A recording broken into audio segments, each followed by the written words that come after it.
Hey everyone, welcome to the Root मेरा नाम है प्रगति and this is the part 2 of chapter Gone with the Scooter. In this video, we will be doing NCERT worksheet. Let's start. A part is answer the following questions. Question number 1 is What was Gopi doing on the veranda? Gopi बरामदे में क्या कर रहा था? So our answer will be Gopi was sitting on the veranda reading a book. गोपी बरामदे में बैठा था और एक किताब पढ़ रहा था. Question number 2 is what sound did Gopi hear before he went to the garden? Garden में जाने से पहले गोपी ने क्या आवाज सुनी? So answer will be Gopi heard something rustling past and falling with a थर्ड इन द गार्डन. गोपी को सुनाई थी सरसराहट की आवाज और किसी भारी चीज के गिरने की. थर्ड का मतलब होता है किसी चीज के गिरने से जो आवाज होती है. और कहाँ? इन the garden. Question number 3 is describe Gopi search for the ball. तो हमें बताना है गोपी ने बॉल को कैसे ढूंढा. Gopi searched in the thick grass near the garden fence but found nothing. He looked among the bushes but nothing was there. Then he saw a white hockey ball on a heap of dry leaves and took it in his hands. तो गोपी ने पहले घनी घास में देखा जो कि garden fence के पास थी, लेकिन उसे वहां कुछ नहीं मिला. फिर उसने झाड़ियों के बीच देखा लेकिन वहां भी कुछ नहीं था. और फिर उसे वो हॉकी बॉल मिलती है heap of dry leaves which mean सूखे पत्तों के एक ढेर पर, और वो उसे अपने हाथ में ले लेता है. Moving ahead with question number 4, complete the table given below. हमें इस टेबल को कंप्लीट करना है. सो डियर लर्नर्स, ये है सीरियल नंबर और यहाँ दिए हुए हैं डायलॉग्स. डायलॉग क्या होता है? Dialogue is a conversation between 2 और more people as a feature of a book, play और स्टोरी. यहाँ हमें बताना है कि ये डायलॉग किसने कहा है और किससे कहा है. तो फर्स्ट डायलॉग है the ball I found is a hockey ball. मुझे जो गेंद मिली है वह एक हॉकी की गेंद है. तो ये कहा था गोपी ने और उसने ये बात किससे कही? अपने दोस्तों से. So we will say to his friends. Now let's see the B dialogue. My father bought me a brand new football. मेरे पिता ने मुझे बिल्कुल नई फुटबॉल गेंद खरीद कर ला कर दी जो कि ब्रांड न्यू थी. तो ये किसने कहा था? ये कहा था दीपक ने. और किसको कहा था? To Gopi. Number C, I lost a ball 4 months ago. मैंने 4 महीने पहले एक गेंद खो दी थी. तो बताइए ये डायलॉग किसका था? Manoj. And said to whom? To Gopi. The dialogue is show me the ball and I will tell you. तुम मुझे बॉल दिखाओ और मैं तुम्हें बता दूंगी.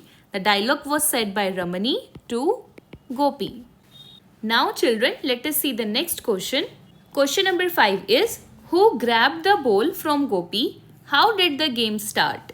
गोपी के हाथ से वो बॉल किसने छीना और गेम कैसे शुरू हुआ? So our answer will be Manoj grabbed the ball from Gopi. Manoj ने उस बॉल को गोपी से छीना. The game started when Gopi stood at the centre of the field with a hockey stick, passed the ball to Deepak who drove it towards Ramani and Ramani dribbled it to Jay. तो game कैसे start हुआ? गोपी जो उस फील्ड के मैदान के बीच में खड़ा था एक हॉकी स्टिक के साथ, जिसने उस बॉल को दीपक को पास किया. दीपक उसको रमनी की तरफ लेकर जाता है और रमनी उसको धीरे धीरे जय की तरफ लेकर गई. Now let's see the 6th question. Why did everyone laugh at the end of the story? कहानी के अंत में सब हंसने क्यों लगे? So everyone laughed because the hockey ball went past the playground gate, fell into the basket of a passing scooter and was taken away by the unaware scooterist. आखिर में सब इसलिए हंसे क्योंकि जो हॉकी बॉल थी वो प्लेग्राउंड के गेट के बाहर चली गई और एक स्कूटर के बास्केट में जाकर गिर जाती है और वो अनजान स्कूटरिस्ट उसे अपने साथ ले जाता है. Now let's see the B part, think and answer. Question number 1 is what would you have done if like Gopi you had found a ball that did not belong to you? Children, आप क्या करते अगर आपको भी गोपी की तरह एक ऐसी ही बॉल मिलती जो कि आपकी नहीं होती? So children, I would ask my friends और people near by if they lost a ball. If no one claimed it, I would keep it safe और give it to an adult. तो अगर मुझे ऐसे ही अपने पास कोई बॉल मिलती तो या तो मैं अपने दोस्तों को या आसपास के लोगों से पूछता कि क्या आपने कोई बॉल खोई है, और अगर कोई क्लेम ना करता, क्लेम यानी कि दावा करना, विच मीन्स बताना कि हाँ ये मेरा है, तो मैं उसको सेफ रखता या किसी एडल्ट को दे देता। Question number 2 is imagine what happens to the hockey ball after it is taken away by the scooter, where does it go, who finds it. तो सोचिए वो हॉकी बॉल अब कहाँ जाएगी स्कूटर के साथ और वो किसको मिलेगी। Children, we can imagine and we can say the ball falls out of the scooter's basket near a park. A boy playing there finds it and takes it to play with his friends. तो हम ऐसा सोच सकते हैं कि वो ball किसी park के पास स्कूटर की बास्केट से बाहर नीचे गिर जाएगी और वहीं किसी लड़के को वो बॉल मिल जाएगी ताकि वो अपने दोस्तों के साथ खेल सके। Question number 3 is notice that the scooterist is wearing a helmet. Why is it important to wear a helmet? Should the pillion rider also wear a helmet? तो आप लोगों ने ध्यान दिया होगा कि स्कूटरिस्ट एक हेलमेट पहन रहा था। हमें बताना है हेलमेट पहनना क्यों ज़रूरी है, और जो पिलियन राइडर होते हैं क्या उन्हें भी हेलमेट पहनना चाहिए। चिल्ड्रन, पिलियन राइडर का मतलब होता है पिछली सीट पर बैठने वाला यात्री या पीछे बैठने वाला व्यक्ति। तो आमतौर पर मोटरसाइकिल, स्कूटर या दो पहिया वाहनों में मेन राइडर के पीछे की सीट पर बैठने वाले व्यक्ति को हम पिलियन राइडर बोलते हैं। So our answer will be wearing a helmet is important to protect the head from injuries during accidents, and yes, the pillion rider should also wear a helmet for safety. तो दोस्तों helmet पहनना ज़रूरी है ताकि हम अपने head, हम अपने सिर को बचा सके किसी इंजरी से, तो कि हादसों के दौरान होती है। और हाँ दोस्तों, पिलियन राइडर को भी हेलमेट पहनना चाहिए उसकी खुद की सेफ्टी के लिए। So you have to discuss various aspects of road safety. Now children, let us learn. Let's match the following. Number 1, dribble, which means moving a ball with small taps while playing hockey. जब हम धीरे धीरे उसको tap करते हुए आगे की ओर ले जाते हैं तो वो होता है dribbling. Next, boast, boast is to speak to proudly, बहुत घमंड से किसी बात को बोलना। Next, rustle, rustle means a soft crackling sound, झरझराहट की आवाज। Next is grab, grab means take something with a sudden movement, किसी को अचानक से ले लेना, छीन लेना। Let's see the B part. We have to complete the story using the words given in the boxes. Box में गिवन इन वर्ड्स की हेल्प से स्टोरी को फिल करना है। So let's start. Gopi completed his work dash he wanted to go outside and play. Gopi ने अपना काम पूरा कर लिया, वह बाहर जाकर खेलना चाहता था। So we will say because Gopi ने अपना काम पूरा कर लिया क्योंकि वह बाहर जाकर खेलना चाहता था। Dash when he reached the playground nobody was there. हालांकि जब वह खेल के मैदान में पहुंचा तो वहां कोई नहीं था। तो हाउएवर होता है हालांकि। So we will write however which means हालांकि। However when he reached the playground nobody was there. आगे देखते हैं। Dash his friends were yet to join him. He decided to take a walk. चूंकि उसके दोस्त अभी उसके साथ नहीं आए थे, इसलिए उसने टहलने का फैसला किया। चूंकि उसके दोस्त नहीं आए थे तो उसने सोचा कि मैं थोड़ी देर घूम लेता हूँ। So we will write since. After 15 minutes, 5 of them came and everyone started to discuss the games. 15 minute बाद 5 दोस्त आए और सबने खेलों पर चर्चा शुरू कर दी कि कौन सा गेम खेलना है। They decided to play hopscotch. Dash they got to know that Ramani would not be joining them. जब उन्हें पता चला कि रमनी उनके साथ नहीं आएगी तो उन्होंने हॉपस्कॉच खेलने का फैसला किया। कब? जब उन्हें ये पता लगा। So we will say when. Now moving ahead with the C part. Gopi usually plays hockey at school, but today he is studying for his test. Children, usually का मतलब होता है जो चीज़ें आप आमतौर पर करते हो। तो गोपी आमतौर पर स्कूल में हॉकी खेलता है, लेकिन आज वह अपनी परीक्षा की तैयारी कर रहा है। टुडे यानी कि आज। सो डियर लर्नर्स, ऐसे वर्ड्स जो हमें वर्ब के बारे में और इन्फॉर्मेशन देते हैं वो होते हैं adverbs, so here is usually जो बताता है कि गोपी आम तौर पर हॉकी खेलता है. If we say Gopi plays hockey which means Gopi hockey खेलता है. लेकिन अगर हम कहते हैं Gopi usually plays hockey which means Gopi आम तौर पर हॉकी खेलता है, तो यूजुअली डिस्क्राइब करता है how many times Gopi play hockey. और आज वो पढ़ रहा है, स्टडिंग यानी कि दोबारा से वर्ब आई है, और टुडे डिस्क्राइब कर रहा है when. So children there are two kinds of adverbs जो हमने यहाँ पढ़े. वो एडवर्ब जो हमें बताता है कि एक्शन कितनी बार होता है, फ्रीक्वेंसी ऑफ एक्शन. ऐसे एडवर्ब होते हैं एडवर्ब ऑफ फ्रीक्वेंसी, और जो वर्ड हमें बताता है या जो एडवर्ब हमें बताती है कोई एक्शन कब हुआ, the time of the action. For instance today he is studying, वो आज पढ़ रहा है. तो कब पढ़ रहा है? आज, टुडे. ऐसे एडवर्ब होते हैं adverb of time. So let's move ahead. Here we have to encircle the adverbs in the following sentences. So dear learners, we have learnt about two kinds of adverbs. Number 1, adverb of frequency, and number 2, adverb of time.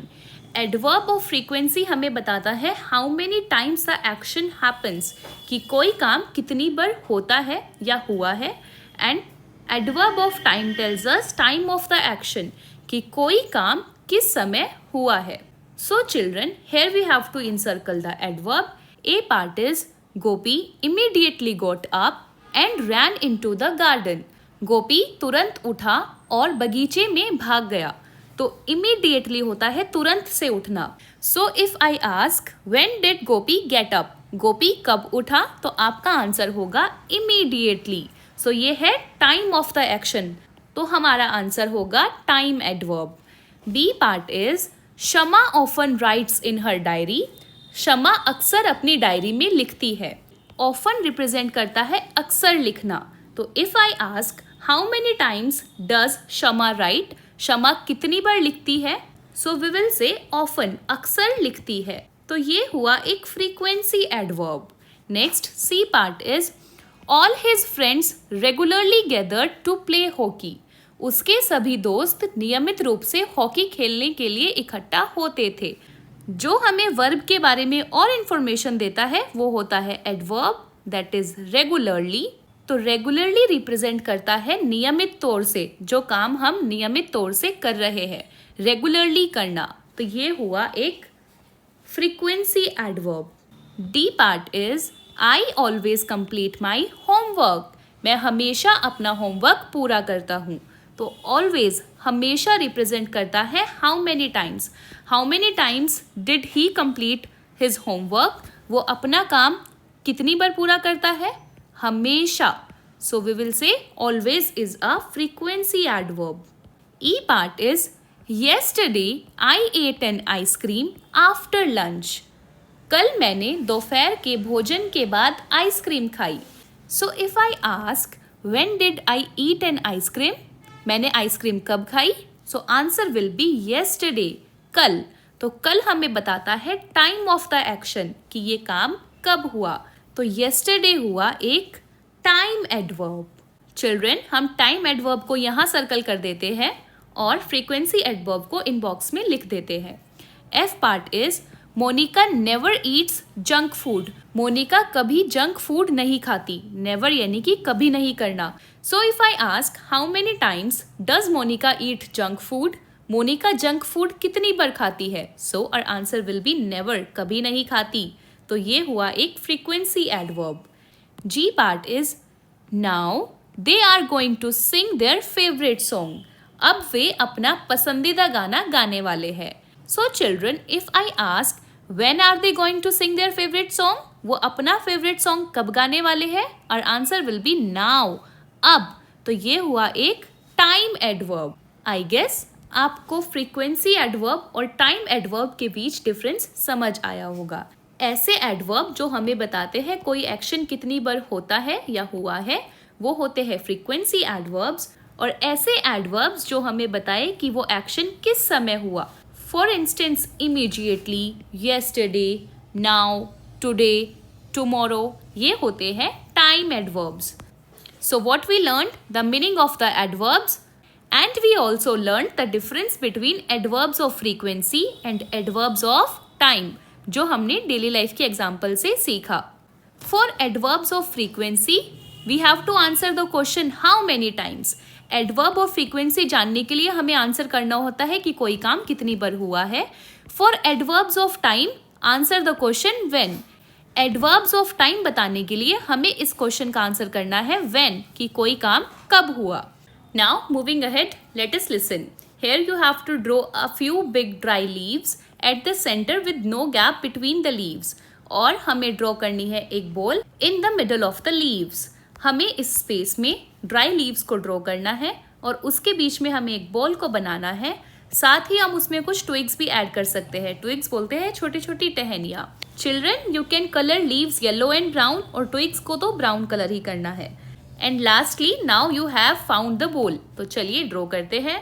So children, you can also draw in the similar way. ये है twigs, टहनियाँ, और ये dry leaves, सूखे हुए पत्ते, जिसके बीच में छुपी है एक ball. Moving ahead, let's speak. The teacher starts a story with one sentence. Each student adds a sentence to continue the story. Children, this is very interesting. So let us start. Here, me being a teacher, I will say a sentence और आपको उस story को continue करना है. पहले student 1 एक line add करेगा, then student 2 and so on. So once upon a time, a boy found a magic key. एक बार की बात है, एक लड़के को एक जादुई चाबी मिली. तो चिल्ड्रन, मैंने बोला ये सेंटेंस, अब आपको इस स्टोरी को कंटिन्यू करना है. जैसे स्टूडेंट 1 ने बोला, the key open the door to a secret garden. चाबी ने एक गुप्त बगीचे का दरवाजा खोल दिया. तो स्टूडेंट 2 बोलता है, इन the garden he saw a talking rabbit. बगीचे में उसने एक बात करने वाला खरगोश देखा. And in the similar way, आपकी पूरी क्लास के सभी स्टूडेंट्स को एक एक करके इसमें एक सेंटेंस जोड़ना है और इस कहानी को पूरा करना है. Let's see the B part. The title of this text book is Santoor. हमारी बुक का टाइटल, शीर्षक है Santoor. Say the word book, next say the word Santoor. पहले आप बुक बोलिए, फिर आप संतूर बोलिए. Do you notice the difference? क्या आपको अंतर नजर आया? Although both the words have double O in them, the sound of double O in book is short. The sound of double O in santoor is long. बच्चों, दोनों ही शब्दों में double O है, लेकिन बुक में डबल ओ का sound है short और संतूर में डबल ओ का साउंड है लॉन्ग. तो हमें यहाँ इन वर्ड्स को बोलना है और उन वर्ड्स को सर्कल करना है जिसमें डबल ओ का एक लॉन्ग साउंड आता है. Number 1 is hood. तो ये है एक शॉर्ट साउंड. Number 2, school. तो जब हम स्कूल बोलते हैं, we never say school, we always say school. तो हम कर देंगे circle. Next, foot. Number 4, maroon. तो यहाँ होता है एक long sound. Number 5, scooter. Number 6, shook. Number 7, bloom. Number 8, food. We never say food, हम फूड नहीं कहते, we always say food. Number 9, look. Number 10, moon. Number 11, book. Number 12, took. So children, moving ahead, let us write. By the time the children ran to the gate, the scooter was gone, and so was the ball. They looked at each other and burst into laughter. Which means, जब तक बच्चे gate की ओर दौड़े, scooter जा चुका था और गेंद भी. वे एक दूसरे की ओर देखकर हंस पड़े. चिल्ड्रन, हमें बताना है कि इस इंसिडेंट के बाद गोपी और उसके दोस्तों ने आपस में क्या बातचीत की होगी. So let us see this now. Gopi says, oh no, the ball is gone with the scooter. अरे नहीं, ये बॉल तो स्कूटर के साथ चली गई. Then Ramani says, that was so funny, how did it land in the basket. ये कितना फनी था, ये कितना मजेदार था कि कैसे वो बॉल उस बास्केट में जाकर गिर गई. Then Deepak says, Jay, your shot was too strong. Jay, तुम्हारा शॉट तो बहुत जबरदस्त था. Manoj says, maybe the scooterist will play hockey with it now. शायद ये स्कूटरिस्ट अब हॉकी खेलेगा क्योंकि उसके पास बॉल चली गई. एंड लास्टली जय says, let's find another ball and keep playing. चलो एक दूसरी बॉल ढूंढते हैं और अपना खेलना कंटिन्यू रखते हैं. Now see the B part. Form new words by following the examples given below. Children, हमें नए वर्ड बनाने हैं इस एग्जाम्पल को देखते हुए। जब हमने सन में राइज ऐड किया तो वो बन गया सनराइज, और हमने फुट में बॉल ऐड किया तो it becomes football. Children, if we add sun plus set it will become sunset. Sun plus shine sunshine. Sun plus flower sunflower. कैसे ऐड किया? Sun plus rise sunrise, sun plus set sunset, sun plus shine sunshine, sun plus flower sunflower. Let's see here. Foot plus ball football, basket plus ball basketball, base plus ball baseball, volley plus ball volleyball. And now we have to write a sentence using each of the words in your notebook. So let us write the sentences. First one is of sunset. I watched the sunset from the beach. मैंने बीच पर से sunset देखा। Sunset बोलते हैं सूर्यास्त को। Number 2, sunshine. The sunshine made the day bright and warm. Number 3, sunflower. A sunflower always faces the sun. जो sunflower होता है उसका फेस हमेशा सूर्य की तरफ होता है। Number 4, basketball. He plays basketball every evening. वो हर शाम बास्केटबॉल खेलता है। Number 5, we had fun while playing volleyball at the picnic. Number 6 is of baseball. My brother is a big fan of baseball. Moving ahead with the C part, you have already noticed that the word scooter has double O in the middle. Using the clues given below, write 10 words that have AI in the middle. One has been done for us. तो बच्चों, हमने देखा scooter में double O बीच में middle में आता है। तो अब हमें कुछ क्लूज की हेल्प से ऐसे 10 वर्ड्स लिखने हैं जिसमें AI बीच में आता है। जैसे number 1, something that has 4 legs on which you generally sit. कोई ऐसी चीज जिसकी 4 टांगे होती है और जिस पर हम जनरली बैठते हैं। तो क्या होता है वो? Chair. So we can see A and I are in the middle. Let's see number 2, water that falls from clouds. बादलों से गिरने वाला पानी, तो वो होता है rain. We can see AI coming in the middle. Number 3, a vehicle that runs on tracks. पटरियों पर चलने वाला वाहन, तो होता है train. Number 4, you use this to color your wall or pictures. आप इसका इस्तेमाल अपनी दीवारों को या चित्रों को रंगने के लिए करते हैं। Yes, it's paint. Number 5, the part of body that helps you think. आपके शरीर का वो अंग जो आपको सोचने में मदद करता है। So can you guess children? Yes, you are right, it's brain. Number 6, a slow moving creature with a shell. एक धीमी गति से चलने वाला प्राणी जिसका कि एक शेल होता है। सो चिल्ड्रन, वो क्रिएचर होता है snail. Number 7, letters and packages you send और रिसीव। आपके द्वारा भेजे या प्राप्त किए गए पत्र और पैकेज, तो क्या होता है? So it's a mail. Number 8, the movement of boats on water. पानी पर जब नाव चलती है तो उस मूवमेंट को बोलते हैं सेल करना। वी समटाइम्स से अ boat is selling on the river. Number 9, all animals have them long और शॉर्ट। सभी जानवरों में ये होती है, चाहे लंबी हो या चाहे छोटी, तो क्या होता है? टेल, विच मीन्स पूंछ। Number 10, steps that takes us from one floor to another. सीढ़ियाँ जो हमें एक मंजिल से दूसरी मंजिल तक ले जाती है। Yes, it's stairs.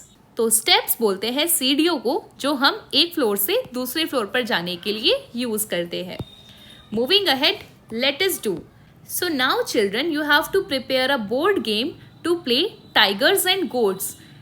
So children, how many of you know how to play the game of tigers and goats?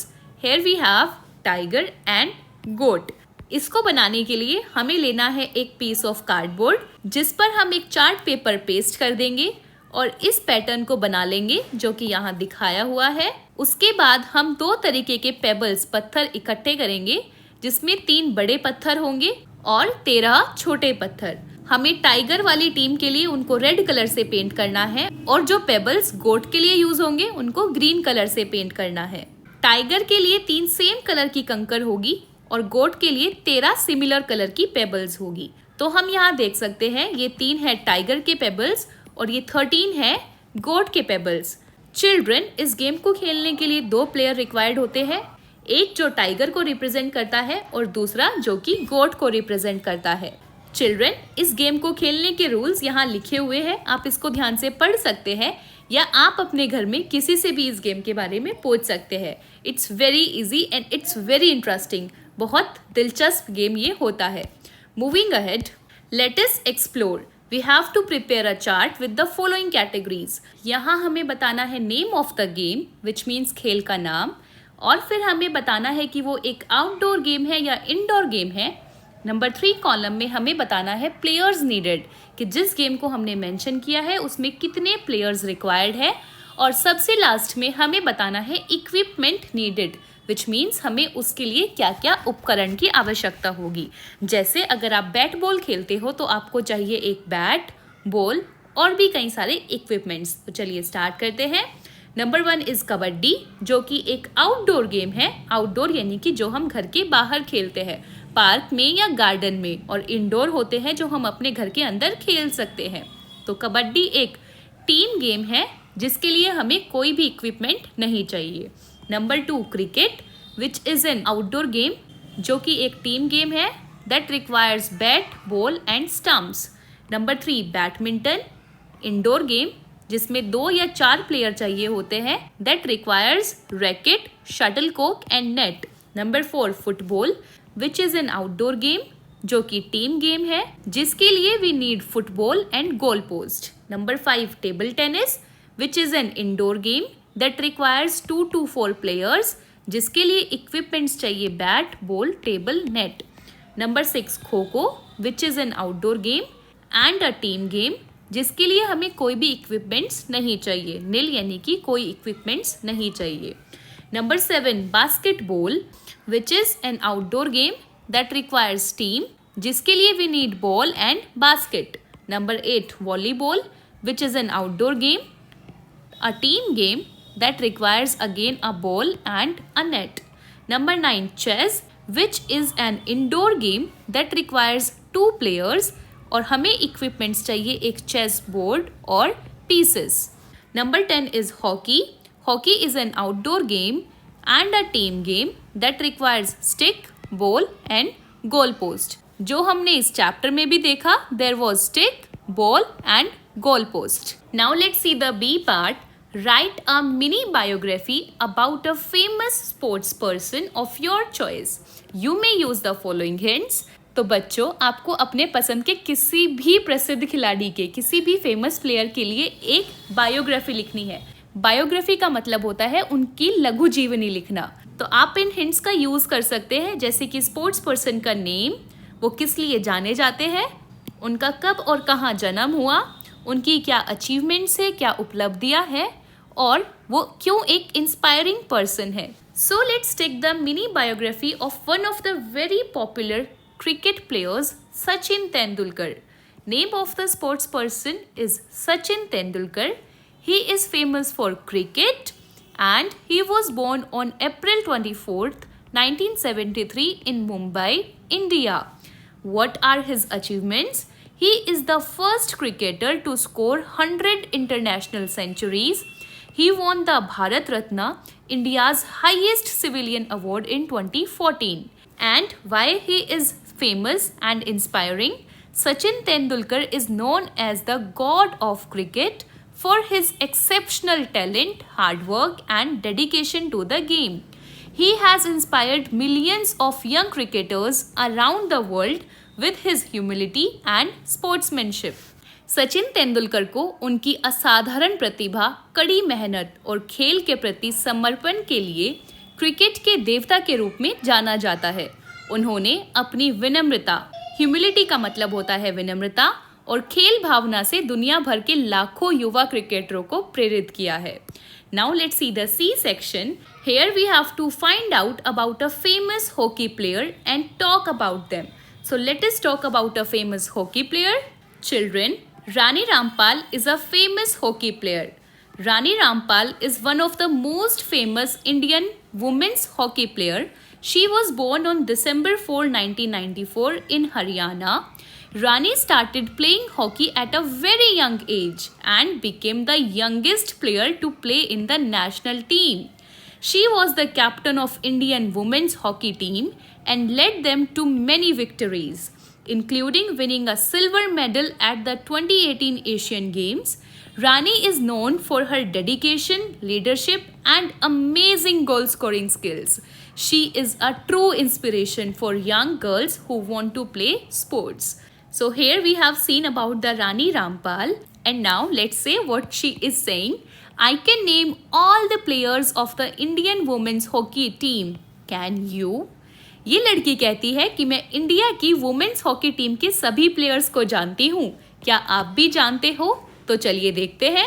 And here is the Indian women's hockey team, जिसमें है गोलकीपर्स सविता पूनिया एंड बिच्छू देवी. Savita Punia is the team captain and a strong goalkeeper, and Bichu Devi is young and quick goalkeeper.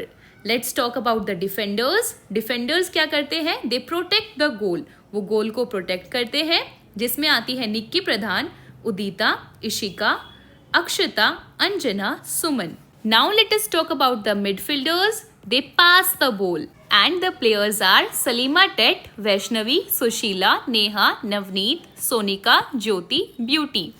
And now let us talk about the forwards. They score the goals. जो कि गोल को score करते हैं. रानी रामपाल, जिनके बारे में हमने अभी पढ़ा, famous hockey star. Vandana Kataria, Lalremsiami, Sangeeta, Deepika, Sharmila. So dear learners, with this we have seen the entire Indian women's hockey team. So with this we have completed the entire chapter Gone with the Scooter. तो क्या आप मुझे बता सकते हैं scooter के साथ क्या चला गया था? Yes, it was a hockey ball. So dear learners, I hope you enjoyed the video, and if you did, so do like, share and subscribe Taru Tots. मिलते हैं next video में. Till then, bye bye and take care.